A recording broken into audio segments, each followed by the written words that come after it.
জেলে এসে আজকে আমাদের পুকুরে মাছ ধরলো। সেই মাছ সারাদিন কাটাকাটি করে তারপর আমরা রান্না বান্না করলাম, করে খেলাম। এটার ভিডিও আজকে আপনাদের সাথে শেয়ার করব। তো আশা করি আপনাদের কাছে ভিডিওটি ভালো লাগবে, শেষ পর্যন্ত দেখবেন, টেনে দেখবেন না, তাহলে মজা পাবেন না। তো ব্লগটি শুরু করা যাক। আসসালামু আলাইকুম, পিটি উমেন্স ওয়ার্ল্ডে আপনাদেরকে স্বাগতম। কেমন আছেন সবাই? আমি আলহামদুলিল্লাহ ভালো আছি। অনেক লম্বা একটা গ্যাপ দেওয়ার পর আপনাদের সাথে একটা ব্লগ শেয়ার করলাম। তো আশা করি আপনাদের কাছে ভালো লাগবে। দেশের পরিস্থিতি ঠিক ছিল না, সব মিলিয়ে ব্লগ আপলোড করা হয়নি। দেশের পরিস্থিতি ঠিক হওয়ার পরও আমার মন মানসিকতা ঠিক ছিল না, সেই জন্য আর আপলোড করিনি। তো আপনাদের কাছে আমি ক্ষমা প্রার্থী। আমাদের পুকুর দুইটা, অলরেডি একটাতে মাছ ধরে ফেলছে আর আরেকটাতে এখন ধরতেছে। তো ওই পুকুর থেকে বড় মাছ ধরছে আর এই পুকুর থেকে ছোট মাছ ধরবে। এই পুকুরে নাকি অনেক ছোট মাছ আছে, সেই জন্য আর কি। তো এই তো এখন আমরা সবাই দিকে দাঁড়িয়ে দেখতেছিলাম কিভাবে মাছ ধরতেছে। আমি কোনো সময় থাকি না, আজকে জাস্ট আসলাম, ভাবলাম আপনাদের সাথে একটু ভিডিও শেয়ার করি। যারা এখনো আমার চ্যানেলটি সাবস্ক্রাইব করেন নাই, আপনারা চাইলে আমার চ্যানেলটি সাবস্ক্রাইব করে দিতে পারেন। আর যারা আগে থেকে এই কাজটি করে রেখেছেন, আপনাদেরকে অসংখ্য ধন্যবাদ। আর ভিডিওটি লাস্ট পর্যন্ত দেখবেন, দেখে ভালো লাগলে একটা লাইক দিয়ে দিবেন আর কমেন্টস করবেন। আপনারা দেখতেই পারতেছেন জাল যত কাছে টেনে নিয়ে আসতেছে ততই মাছ বেশি লাফালাফি করতেছে। অনেক মাছ আবার জালের বাহিরেও চলে যেতেছে। তো এগুলো কোনো সমস্যা না, কারণ আমাদের তো এই দিক থেকে বড় মাছ রাখবে না, কারণ মাছগুলো এখনো সাইজে ছোট রয়েছে। একদম গুড়া মাছ যেগুলো কেবল একদম ছোট ছোট মাছগুলাই শুধু রাখবে আর কি, আর দুই একটা বড় পেলে রাখবে।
এখন মাছ বাছাই করে চলতেছে যে কোনগুলো রাখবে আর কোনগুলো রাখবে না। এগুলো আমার কাকাকে জিজ্ঞেস করে জেলারা তারপর রাখতেছে আর বাকিগুলো ফালাই দিতেছে। আর ছোট মাছ মাশাআল্লাহ অনেকগুলা উঠছে, আমরা ভাবতেও পারিনি যে এতগুলো উঠবে। অনেক বেশি ছিল আলহামদুলিল্লাহ।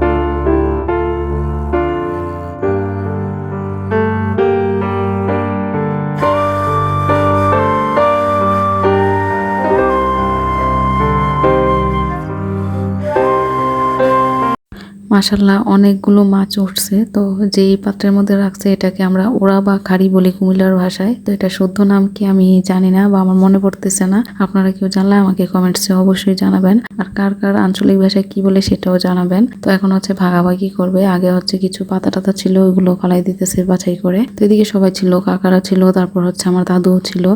অন্য জায়গায় এই যে ছোট মাছগুলো বাঁচতেছে এগুলো হচ্ছে অন্য পুকুরের মাছ, যে পুকুরের মধ্যে বড় মাছ ধরছিল ওই পুকুরে এই ছোট মাছগুলো উঠছে। তো সবগুলো একসাথে করে একবারেই ভাগ করে ফেলবে ছোট মাছ।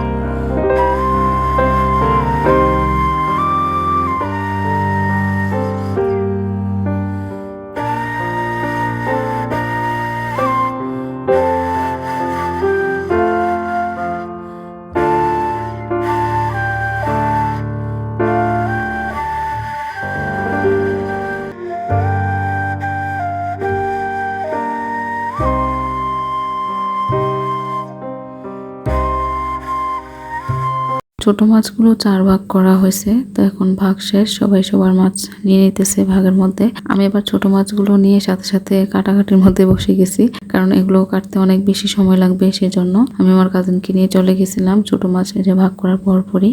আমি যখন ছোট ছিলাম তখন এই মাছগুলো কাটতে অনেক বেশি বিরক্ত ফিল করতাম, কারণ আমি জানি না, বাট এখন বড় হওয়ার পর এই মাছগুলো কাটতে আমার অনেক বেশি ভালো লাগে, কারণ আমি খেতেও পছন্দ করি। তো যেহেতু খেতে পছন্দ করি একটু কষ্ট তো করতেই হবে, যেহেতু আমার আব্বু আম্মু দুজনেই জব করে, তো সেই কারণে একটু কাজ টুকটাক করতে হয়।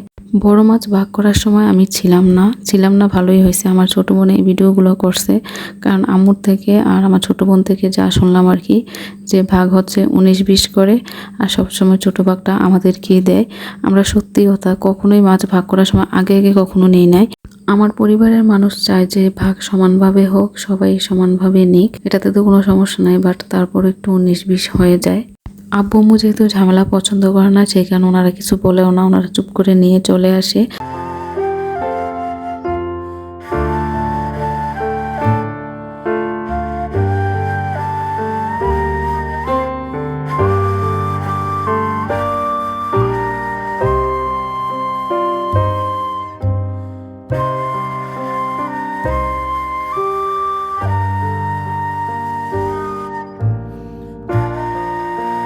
এদিকে হচ্ছে আমরা ছোট মাছ কাটতেছিলাম, আমি আর আমার কাজিন। তো আমার ছোট বোনও আসছে, পরে আমরাও সবাই একসাথে মিলে কাটলাম আর কি। তো ছোট মাছগুলো কাটতেই বেশি সময় লাগছে, বড় মাছ কাটতে তো বেশি সময় লাগে না। তো এদিকে হচ্ছে মাছ কাটা শেষ, আমি এগুলো ধুয়ে আনছি ভালোভাবে পরিষ্কার করে। তো এগুলো হচ্ছে এখন অর্ধেক হচ্ছে রান্না করা হবে, আর বাকি অর্ধেক ফ্রিজে রেখে দেওয়া হবে। বেশ অর্ধেকই রান্না করা হয়ে যায়, এই সবগুলো কিন্তু রান্না করবে। তো 2 প্রকারের তরকারি রান্না করবে আর কি। আর এদিকে হচ্ছে আমি বড় মাছগুলা কেটে রাখতেছিল। তো আমি আজকে বড় মাছ কাটতে পারি নাই, কারণ আমার আগেই মানে প্রায় 1 সপ্তাহ আগে আমি হাত কেটে রাখছি, যার কারণে আমি আর বড় মাছে হাত দিতে পারি নাই আর কি। অন্য সময় আম্মুকে টুকটাক হেল্প করি। তো আজকে সবগুলো মাছ, বড় মাছ আম্মুই কাটতে হয়েছে।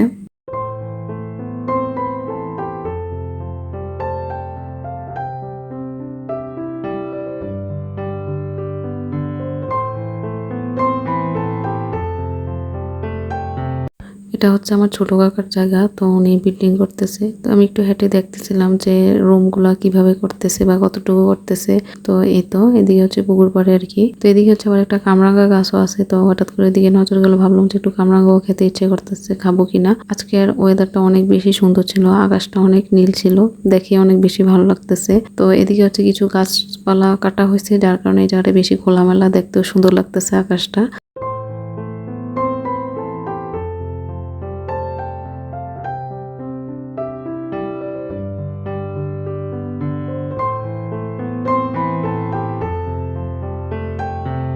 মাছ কাটাকাটির পালা শেষ, এখন হচ্ছে ধুয়ে নিয়ে আসছে, ফ্রিজে রেখে দিবে। তো জাস্ট প্যাকেট করে রেখে দিবে। আর ওই দিক দিয়ে আম্মু বললো যে আমের হোলি ভিজিয়ে রাখার জন্য, কারণ আমাদের ছোট মাছদের 2টা তরকারি হবে, একটা হচ্ছে আমের হোলি দিয়ে রান্না করবে, আর একটা হচ্ছে আমের হোলি ছাড়া। তো আমাদের কাছে 2 ভাবে ভালো লাগে, আমি বেশি টক দিয়ে পছন্দ করি, মানে আমের হোলি দিয়ে যেটা রান্না করে।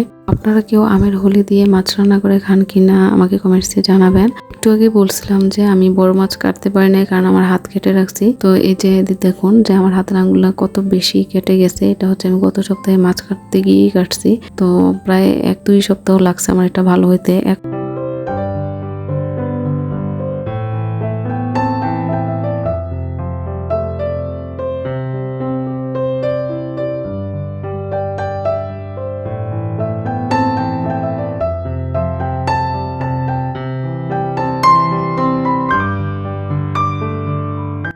আম্মু এদিকে রান্না বান্না করতেছে আর আমি হচ্ছে কিছু কামরাঙা পেরে কেটে নিলাম, লবণ মরিচ দিয়ে একটু মাখিয়ে নিলাম। আমি আর আম্মু খাচ্ছিলাম আর কি। অনেক রসালো ছিল কামরাঙ্গাগুলো, খেতে অনেক ভালো লাগতেছিল। বাট বেশি কামরাঙ্গা খেলে নাকি শরীরে অনেক ক্ষতি হয়, সেই কারণে কমই খাই।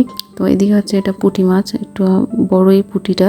আপু বলতেছিল যে ভাজি করার জন্য আব্বু এটা খাবে। আবার একটা তেলাপিয়া মাছও ভাজি করছে সবাই খাওয়ার জন্য। তো এদিকে হচ্ছে এটা হোলি দিয়ে রান্না করছে ছোট মাছ, আর আরেকটা হচ্ছে হোলি ছাড়া যাচ্ছে রসুন বাটা দিয়ে আর লবণ হলুদ মরিচ এগুলো দিয়ে আর কি। আবার সরিষার তেলও দেয়, সরিষার তেল দিলে কিন্তু তরকারিটা একটা আলাদা স্বাদ লাগে।